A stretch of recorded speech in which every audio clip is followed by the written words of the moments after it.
AICC ಅಧ್ಯಕ್ಷ ಮಲ್ಲಿಕಾರ್ಜುನ್ ಖರ್ಗೆ ಅವರ ನಿವಾಸದಲ್ಲಿ ಒಂದು ಮೀಟಿಂಗ್ ನಡೀತಾ ಇದೆ ಅನ್ನುವಂಥ ಮಾಹಿತಿ ಬರ್ತಾ ಇದೆ. ರಾಹುಲ್ ಗಾಂಧಿ, ವೇಣುಗೋಪಾಲ್ ಮತ್ತು ಮಲ್ಲಿಕಾರ್ಜುನ್ ಖರ್ಗೆ ಅವರು ಒಂದು ಮಹತ್ವದ ಸಭೆಯನ್ನ ನಡೆಸ್ತಾ ಇದ್ದಾರೆ.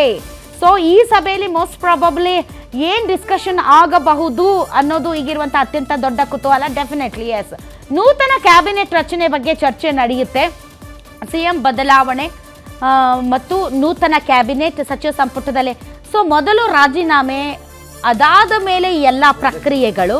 ಸೊ ಹೀಗಾಗಿ ಸಿಎಂ ಸಿದ್ದರಾಮಯ್ಯನವರ ರಾಜೀನಾಮೆಯ ಹಿನ್ನೆಲೆಯಲ್ಲಿ ಬಹಳಷ್ಟು ವಿಚಾರಗಳ ಬಗ್ಗೆ ಸಭೆಯನ್ನು ನಡೆಸೋದಕ್ಕೆ ಮಲ್ಲಿಕಾರ್ಜುನ್ ಖರ್ಗೆ ಅವರ ನಿವಾಸದಲ್ಲಿ ಈಗ ವೇಣುಗೋಪಾಲ್, ಮಲ್ಲಿಕಾರ್ಜುನ್ ಖರ್ಗೆ ಮತ್ತು ರಾಹುಲ್ ಗಾಂಧಿ ಅವರು ಸೇರಿದ್ದಾರೆ.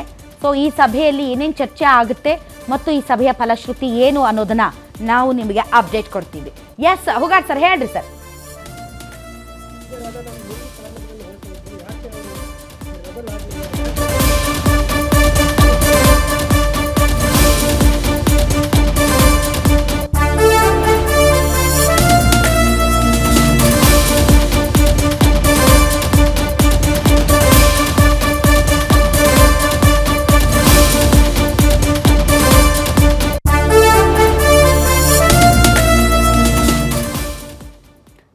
ಸರ್ ಹುಗಾರ್ ಸರ್, ಮಾತಾಡ್ತಿದ್ದೀರಿ ನೀವು?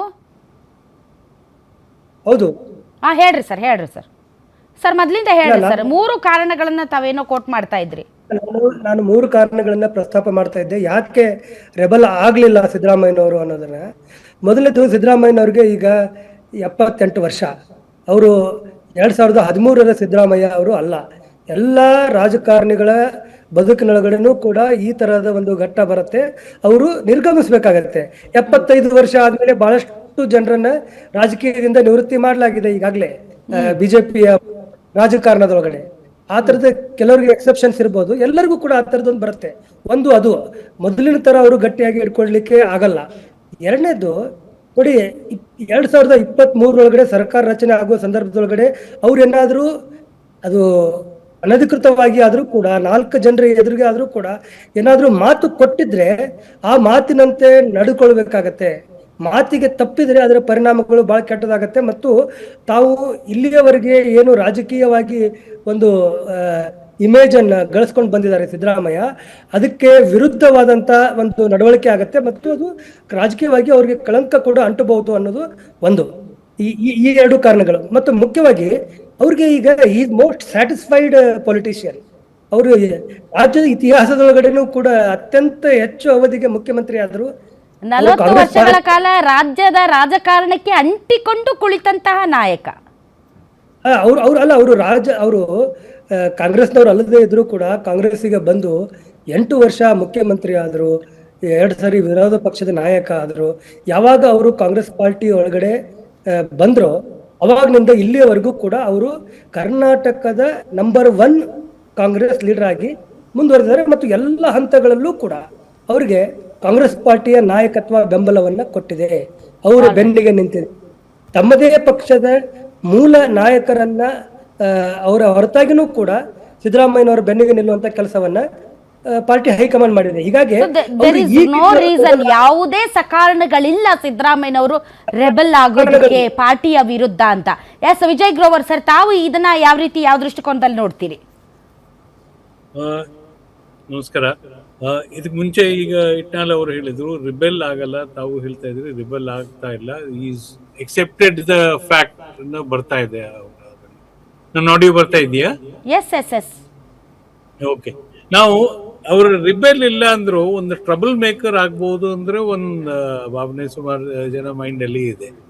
ಯಾಕಂದ್ರೆ ಅವರು ಸೈಲೆಂಟ್ ಇದ್ರೂನ OBC ಬ್ಯಾಕ್ವರ್ಡ್ ವೋಟ್ಸ್ ಅಷ್ಟು ಮಟ್ಟಕ್ಕೆ ಕಾಂಗ್ರೆಸ್ ಜೋಡಿಸಬಹುದಾ ಫ್ಯೂಚರ್ ಅಲ್ಲಿ ಒಂದು ಡೌಟ್ ಇರುತ್ತೆ. ನನ್ಗಿದಲ್ಲಿ ಒಂದು ಸಮಾನತೆ BS ಯಡಿಯೂರಪ್ಪ ಅವ್ರನ್ನ ಹೇಗ್ ಪಾರ್ಟಿಯಿಂದ ಆಚೆ ಕಳಿಸಿ KJP ಫಾರ್ಮ್ ಮಾಡಿದ್ರು, ಅಂಡ್ ಅದಾದ್ಮೇಲೆನೆ ಡೆಲ್ಲಿ ಹೈಕಮಾಂಡ್ಗೆ ಒಂದು ಮೀನಿಂಗ್ ಬಂತು ಅಂದ್ರೆ ಯಡಿಯೂರಪ್ಪ ಈಸ್ ಇಂಡಿಸ್ಪೆನ್ಸಿಬಲ್. ಯಾಕಂದ್ರೆ ಅವ್ರದ್ದು ಮಾಸ್ ಲೀಡರ್ ಪಾಪ್ಯುಲಾರಿಟಿ ಏನಿತ್ತು, ಆ ತರ ಪರಿಸ್ಥಿತಿ ಇಲ್ಲಿ ನಿರ್ಮಾಣ ಆಗ್ಬಹುದಾ ಒಂದು ಭಾವನೆ ನನ್ನ ಮೈಂಡ್ ಬರ್ತಾ ಇದೆ. ಯಾಕಂದ್ರೆ ಇನ್ನೂ ಒಂದು 7 ವರ್ಷದಲ್ಲಿ ಚುನಾವಣೆ ಇರುತ್ತೆ, and this is something where the high command may regret later ನೇ ಹೇಳ್ಬಹುದು that it was not right to do that. But ಇದರಲ್ಲಿ ಯಾರು ಈಗ ಅವ್ರನ್ನ ರಿಪ್ಲೇಸ್ ಮಾಡ್ತಾರೆ, that is one big question. ಯಾಕಂದ್ರೆ 2.5 years ಎಲ್ಲ ಅಗ್ರಿ ಮಾಡ್ತಾ ಇದೀವಿ, ಆ ತರ ಒಂದು ಡೀಲ್ ಆಗಿತ್ತು. ಅದನ್ನ 6 months ಗ್ರೇಸ್ ಬೇರೆ ಬಂದಿದೆ ಈಗ ಸಿದ್ದರಾಮಯ್ಯ ಅವ್ರಿಗೆ. But was there a better way of sending em out? ಆ ಒಂದು ಕ್ವೆಶ್ಚನ್ ಸುಮಾರು ಜನ ಮೈಂಡ್ ಅಲ್ಲಿ ಇದೆ. ಅಂಡ್ ಐ ಥಿಂಕ್ ಸೊ ಈ ಹರಿಬರಿಯಲ್ಲಿ ಹೇಗ್ ಮಾಡಿದ್ದಾರೆ ಇದನ್ನ, ಅವ್ರನ್ನ ಡೆಲ್ಲಿ ಕರೆದು ಡೂ ಯು ಥಿಂಕ್ ಸರ್ ಇದು ಹರಿಬರಿ ಅಂತ? ಬಿಕಾಸ್ ಈ ಸರ್ಕಾರ ಅಧಿಕಾರಕ್ಕೆ ಬಂದಾಗಿನಿಂದಲೂ ಕೂಡ ಈ ಪವರ್ ಶೇರಿಂಗ್ ವಿಷಯ ಸಿಕ್ಕಾಪಟ್ಟೆ ಆಡಳಿತಾತ್ಮಕವಾಗಿ ತೊಂದರೆ ಕೊಡ್ತಾನು ಬರ್ತಾ ಇತ್ತು.